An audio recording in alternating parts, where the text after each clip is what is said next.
Hello there. In this video, I want to talk about InstructGPT, or training language models to follow instruction with human feedback. The reason I have chosen this paper is that recently ChatGPT is announced by OpenAI, and there was lots of feedback and interactions with that chatbot, which was fascinating, of course. But we need to know that what's happening inside, and based on the clue the OpenAI gives us, we can say one of the good ways first reading this paper related to Instruct GPT because it seems that they are using the same pipeline. So this paper is published in 2022 and let's jump to the abstract. Making, making language models bigger does not inherently make them better at following a user intent. For example, large language model can generate outputs that are untruthful, toxic, or simply not helpful to the user. Now, AI is like a knife. You can use it for uh, good things or bad things, but the problem is that we at least expect to give us some truthful information. Doesn't have any toxic language because it's trained from the internet data. Maybe there are some websites that it's learned from them, or simply some of the information are not useful and helpful for the user. So in this paper, they are introducing an algorithm called InstructGPT, and InstructGPT is somehow a fine-tuned version of GPT using human feedback that basically it has three parts. They label some of the input output of the GPT. So they have 40 labelers that those 40 labelers get some prompt and say what they expect as the outcome of those prompts. For example, there are some example in the attachment of the paper. We can go with them after reading that. They have some data, which is the uh, human feedback data. We supervisedly train or fine-tune GPT-3 based on those data. The next step is training a ranker. The ranker is again by help of some people, some human annotation, we try to rank different output coming from GPT-3. And we use that ranker as a value function for training a PPO model. If you don't know what is PPO model, please look at in one of my video talking about PPO and how does it work. We also have a live coding session for that PPO. So by looking at that and coming back to this paper, you will understand this Instruct GPT-3 or GPT 3.5 better. They mentioned that so doing uh, by applying the human feedback using the PPO, it can be any other reinforcement learning tool, and they could see that the result of the model is more truthful or simply they are more helpful to the user, but still there are some problems. They are not saying this is eradicating the problem from the root, but there are some advantages like the response that we get from Instruct GPT is much better, and also they mentioned the output from 1.3 billion parameter Instruct GPT model are preferred to output from 175 billion GPT-3, despite having 100x fewer parameters. So uh, this is one of the important point that going larger is not always good. Maybe uh, truncating data, making the data better, fine-tuning data, and getting the human feedback is the way to go. So let's see what they are talking about here. There is a figure here. In this figure, they are talking about what is the win rate against the supervised uh, fine-tune model. So SFT is a supervised fine-tune model.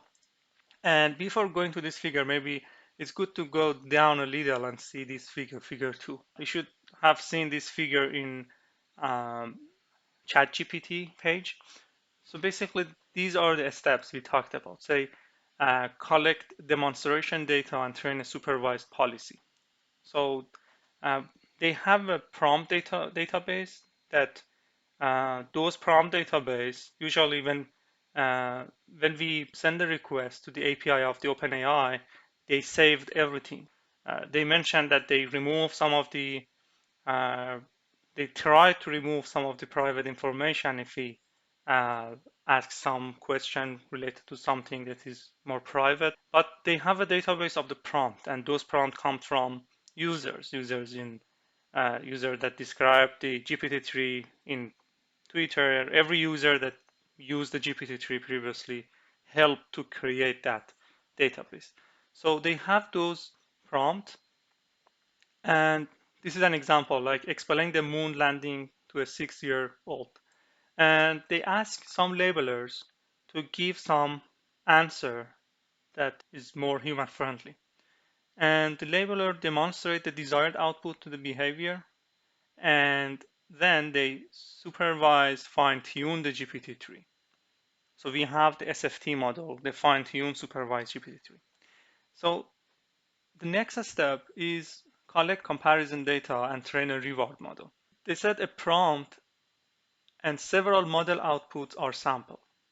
They try to rank these outputs, and based on those rank, they just return the first rank as the best response. But for ranking them, they again ask labeler to rank the output from best to worst.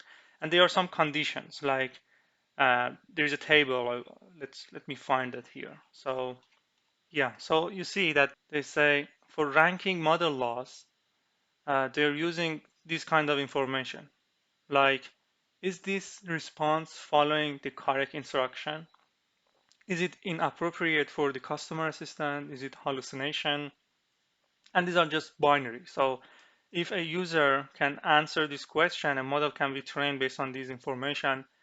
Maybe, for example, my assumption is that one of the ways to train train one classifier that classify all of these, and based on output of this, we will have a symbol of this as the ranker.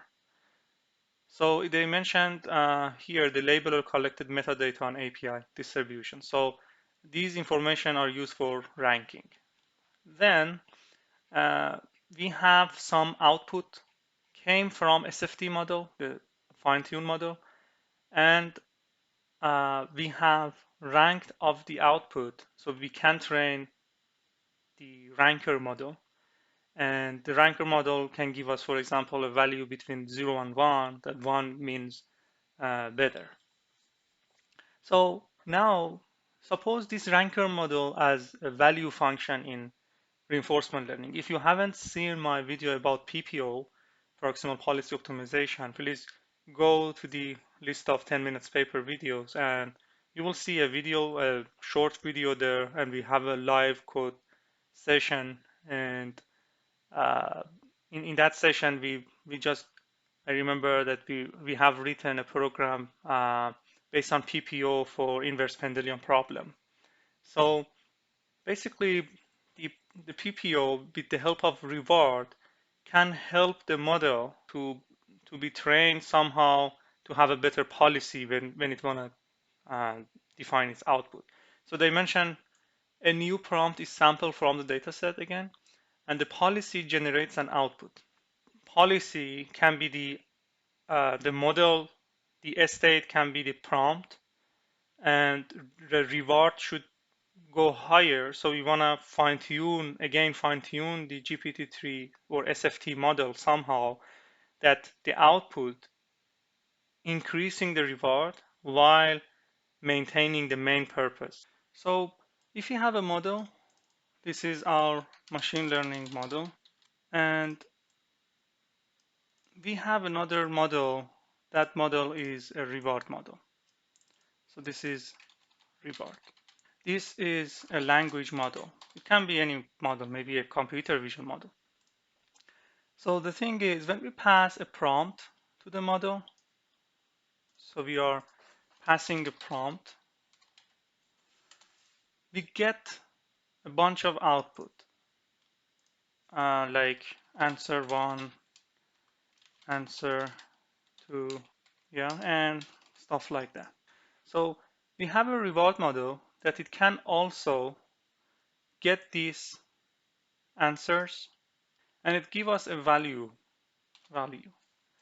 So basically I can say if this is the policy function, and policy function here is the model, the language model. So it is the language model. And this is actually the supervised fine-tuned language model. But we are saying that in a stochastic situation, if we are in one state, like this state, that can give us what action we can take. So let's define what are these here. One important point that we need to talk about first is the reward modeling they are discussing here. So they said starting from supervised fine-tuning model with final on embedding layer removed, we train a model to take in a prompt and response and output a scalar reward.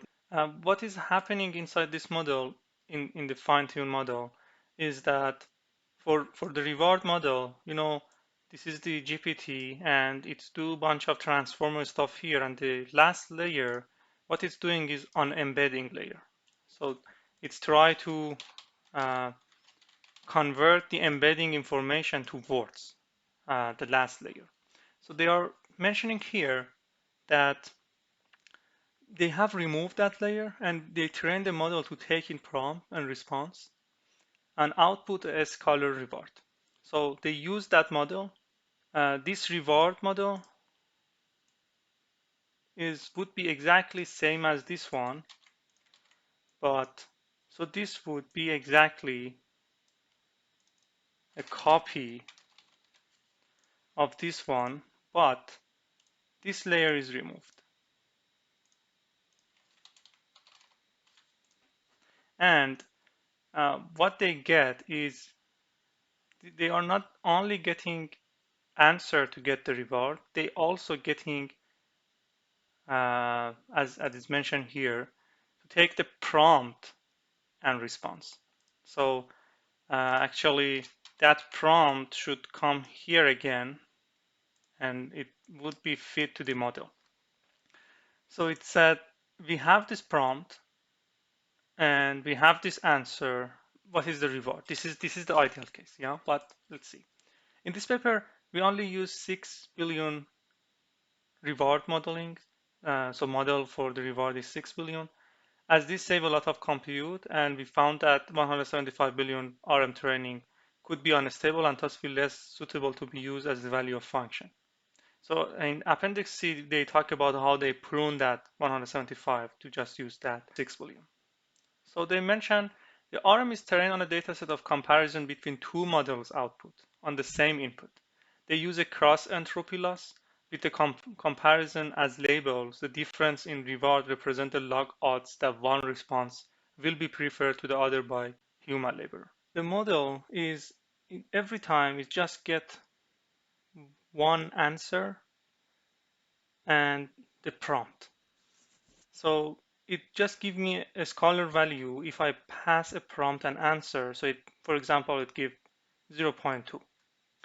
And then another answer come to that model. So still the loss is not calculated and there is no gradient update. So we pass the answer one, we get one value. We pass answer two with that prompt, we get another value. And we know that the answer one and answer two, they are labeled, we know that which one is preferred. So the formulation for calculating loss would be something like this. So we calculate the difference between those values. They ask labelers to label between 4 to 9 responses to rank them. And it means they have to compare them one by one. So it would create k by 2 comparison. For example, if I have 4, I have to compare number 1 and 2, 1 and 3, 1 and 4, and again 2 and 3 and 2 and 4. And based on that, give some numbers. And we suppose that YW is always the preferred one. YW is preferred compilation out of pair of YW and YL. And these are data set of human comparisons. So we always know that the YW, this reward should be always higher. So we use the cross entropy loss. We always want to increase this value as much as we can. For training, they mention instead of passing them one by one, they train all k by 2 comparison from each prompt as a single batch element. So they pass all of them to the model. And so we will have, let's back to this. So they have all of this as a batch and attach a prompt to each of them. So we get a bunch of value here. And by having those value, they can just calculate this because they already know which one is preferred to the others. And they also normalize it because it is invariant to shift. So let's back to this and let's back to how the policy now is working. So in the paper here, they mentioned once again, following this paper, we fine-tune the SFT model on our environment using PPO. The environment is bandit environment, which presents a random customer prompt and expect a response to the prompt. In addition to PPO, they experiment mixing pre-training gradient into the PPO gradient in order to fix the performance regression on public NLP. There are some problems with these in InstructGPT that they mention. It can decrease the performance of InstructGPT on some public NLP datasets. And by doing that, they're trying to mitigate this fact. And this is just this term. You can see this part of the formulation. Let me clean that. So this part of the formulation is related to that mitigation. They call this PPO-PTX, and it means that also this is the PPO formulation. This is the objective of PPO. So by PPO, what we want to do is we want to train the policy or train the model to produce some result that those results are increasing the reward. This is a high level explanation that how this works. As I said, we have the policy, and this policy is exactly the SFT model, language model that we have. So now we have a value model, which is much a smaller version of this one. A state are the prompt we are applying to the model. And by action means what output or answer I should prefer. So usually value function is getting the state. So if I want to write that, value function usually get the state and get the action. So we ask a model, if I'm in this state, this is state 1, this is state 2. So I'm saying, if I'm this state and I'm taking action 1, what would be the reward I get? This is the value function or reward function. So by policy, we say if I am in this state, based on the policy I have, what is the best action I can take to increase this reward? If I'm getting this prompt, what answer should I pick? The action is picking one of these answers, yeah? So what answers should I pick in order to increase that reward? So actually we call these actions the preferred output.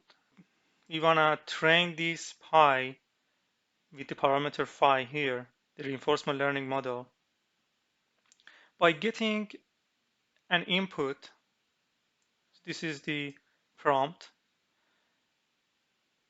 and this is the output I get from that model. So this part is related to that the proximal policy, proximal part, because we don't want to take a step that it is far from the answers. We don't want to just give some random sample that just give us a high reward but doesn't make sense. So that beta can control that. This is the if you see there are some like clip method or stuff like that can be implemented instead of this. But uh, the high level information that we can get from this is we want to get some action that is very close to the previous action, but Also, that action should increase the reward, or better say, the output that I can get from the reinforcement learning model should give me a good reward in this model. Because when I have a higher reward here, the expectation here gonna be better. And the next part is this part that we say, so of course I want to train this model somehow to be very close to the supervised fine-tune model, but maybe the supervised fine-tune model is not performing well on some data set. So I want to upload those gradients somehow a little based on the pre-training data I have. This is not labeled data based on the pre-training data that update those gradient. And there is lambda function here that can manage it. If we set lambda to 0, it would be a PPO algorithm. If we lambda to something, it would be PPO-PTX. So this is the overall explanation that how this is going to work. The important part is that if you have any model, this could be any reward function. It doesn't need to be coming from the language model. But the thing is, they use that because this model can understand those prompt and concepts and can understand language somehow. Yeah, so this is the whole things that happen, and they are showing here, for example, the win rate against the supervised training, that they are showing that the PPO and PPO-PTX is mostly the best model and very close to each other. The supervised training model, fine-tune model, is also better than the GPT or GPT prompted model. They also have shown here that based on different factors like hallucination, follow explicit constraints, or stuff like that, the PPU and PPTX are working better. There are more examples here. You can look at them, and they're talking about the broader impact because one of the fun fact they are mentioning here is that, of course, they have used the human feedback to make this better. But what if the human feedback is intentionally train these kind of model for a specific untruthful or toxic task or stuff like that? So that can also be another danger. Um, but this is a knife. We can use it for good things and bad things. And they have categorized the API that come to the OpenAI API. And they see the 45.6% of them was generation, and open question answering was 12%, and they focused on the more use cases that they got from API because they want to have a better user experience. So maybe ChatGPT or the InstructGPT is unable to do something that it is like extraction or closed question answering. So they mentioned all model architecture use the GPT-3 architecture. So the reward model, the SFT, the reinforcement learning, PPO model. For reward models and value function, the on-embedding layer of the original model is replaced with the projection layer to output a scalar value. All models use FP16 weight and activation with FP32. Master copies of weights. The same byte pair encoding are used for all models. All our language model and RL policy have a context length of 2000 tokens. We filter out prompt that are longer than 1000 and limit the maximum response length to 1000 token. And the Adam optimizer with these parameters are used. So details of SFT training, we don't want to see that. Details of RM training, this part. So they said we trained a single 6 billion reward model which we use for all PPO model of all sizes. Larger 175 RM model had the potential to achieve lower validation loss, but their training was more unstable, which made them less suitable for user initialization for PPO value, and using 175 million and value function greatly increased the compute requirement of PPO in preliminary experiment. We found 6 billion uh, reward model were stable across a wide range of learning rates and led to a quality strong PPO model. The final reward model was initialized from 6 billion GPT-3 that was fine-tuned on a variety of public NLP tasks. Okay, I got it. So they have a fresh GPT with 6 billion parameters and fine-tune it on some public databases. And yeah, that's it. So this is the whole process. I hope that you get that. And the good point of that is if you have any model and if you have some human feedback, how we can use PPO for making those models better. I think this is interesting and I'm looking forward to hear more about these kind of models. Please leave a comment, subscribe, and share with your friends. Thank you.